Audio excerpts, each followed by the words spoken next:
Welcome to study channel. मेरा नाम है मोहम्मद कैसर। बीपीएससी के चेयरमैन अब्दुल प्रसाद जी का फिर से एक ट्वीट आया है और एस्टेट पेपर 1 पेपर 2 में जो एज रिलैक्सेशन वाला ऑप्शन था एग्जामिशन का, जहां पर अन्य को लेकर काफ़ी डाउट हो गया था स्टूडेंट को, तो इस संबंध में अब फाइनल अपडेट आ गई है।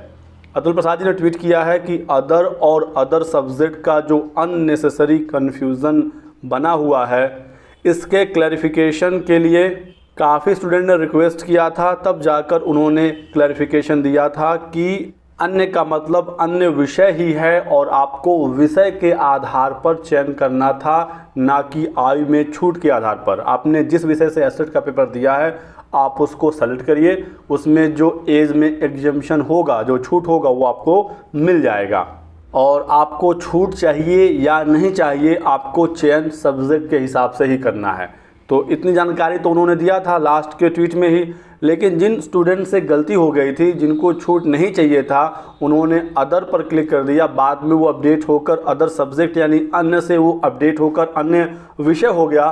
तो स्टूडेंट में काफ़ी कन्फ्यूज़न हो गया था कि आखिर वो करें तो क्या करें, क्या वो अपने एप्लीकेशन को कैंसिल करके दोबारा से रजिस्ट्रेशन करें, क्योंकि ये गलती तो हो ही गई थी। तो इस पर अब्दुल प्रसाद जी ने कहा कि दोज ब्लेमिंग बीपीएससी, जो लोग बीपीएससी को ब्लेम कर रहे हैं, जो बीपीएससी पर आरोप लगा रहे हैं कि लेट क्लैरिफिकेशन दिया गया, उनको ये समझने की ज़रूरत है कि यहाँ पर किसी भी क्लैरिफिकेशन की आवश्यकता ही नहीं थी। और उन्होंने कहा कि जिन्होंने गलती किया है उनको अमेंड करने की, फॉर्म को संशोधित करने की आवश्यकता नहीं है। यानी कि साफ है कि यदि आपने अन्य पर क्लिक करके फॉर्म भर दिया है तो आपको दोबारा से रजिस्ट्रेशन की आवश्यकता नहीं होगी, कोई भी आपको टेंशन लेने की आवश्यकता नहीं है।